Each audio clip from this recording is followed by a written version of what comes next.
Assalamualaikum warahmatullahi wabarakatuh.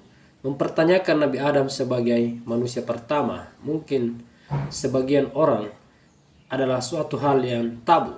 Tetapi ketika kita melihat ayat-ayat Al-Quran, bagaimana Al-Quran menyebut kata berpikir dan kata akal.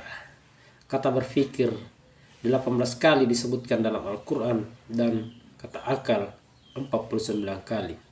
Itu artinya penting untuk menggunakan akal untuk berpikir. Dan ketika kita berlandaskan ini, maka mempertanyakan Nabi Adam sebagai manusia pertama itu bukanlah hal yang tabu. Kemudian, dalam hal ini, saya akan mencoba menggunakan dua perspektif, yaitu perspektif Al-Quran itu sendiri dan perspektif sains. Seperti apa penjelasannya? Mari kita mulai.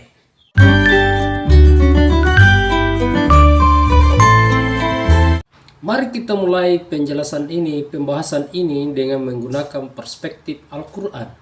Di dalam Al-Quran, surat Al-Baqarah ayat 30, Allah SWT berfirman, "Wa isqala rabbuka lil malaikati inni ja'ilun fil ardi khalifah. Qalu wa tas'al fiha ma yufsidu fiha wa yasfikud dimah."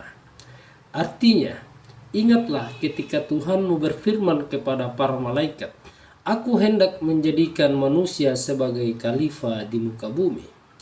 Maka berkatalah malaikat, "Mengapa engkau hendak menjadikan manusia sebagai khalifah di muka bumi yang akan melakukan kerusakan di sana dan melakukan pertumpahan darah?" Maka berfirmanlah Allah Subhanahu wa taala, "Aku mengetahui apa yang tidak kamu ketahui." Di dalam ayat ini ada dua hal yang seharusnya kita pahami. Yang pertama, ayat ini tidak menunjukkan bahwa Adam itu adalah manusia pertama, tetapi Adam mau dijadikan sebagai khalifah di muka bumi. Khalifah itu adalah pengganti dari generasi sebelumnya. Artinya ada orang sebelum Adam, namun bisa jadi bentuknya berbeda, namun bisa jadi kemampuan komunikasinya berbeda. Ayat ini sama sekali tidak menunjukkan bahwa Adam itu adalah manusia pertama. Yang kedua adalah ketika malaikat protes, "Mengapa engkau menjadikan manusia sebagai khalifah di muka bumi yang akan melakukan kerusakan dan pertumpahan darah di sana?"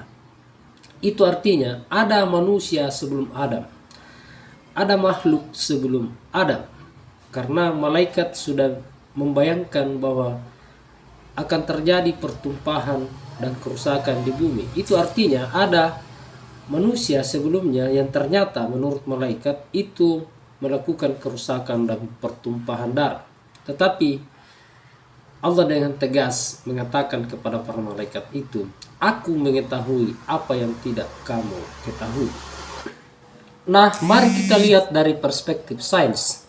Menurut Dr. Ali Akbar SSM Hum, arkeolog dari Universitas Indonesia, mengatakan bahwa dinosaurus itu hidup di antara 160 juta tahun yang lalu.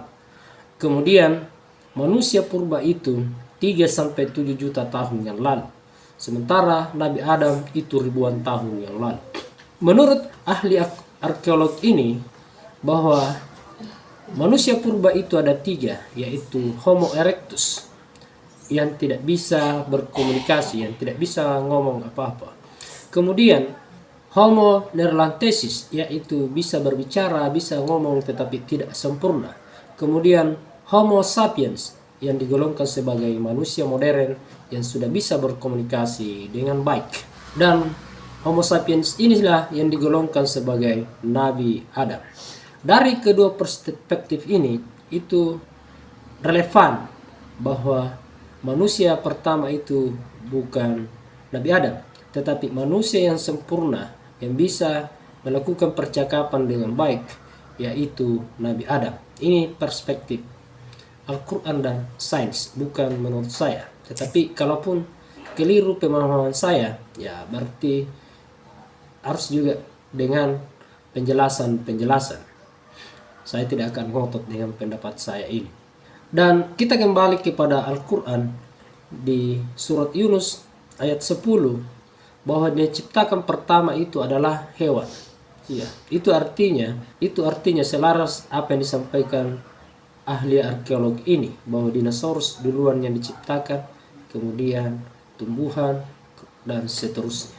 Jadi kedua pendapat ini bisa dikolaborasikan lalu mengambil kesimpulan bahwa Nabi Adam bukan yang pertama, tetapi dia adalah manusia pertama yang diutus sebagai khalifah dan manusia yang sudah bisa berkomunikasi dengan baik.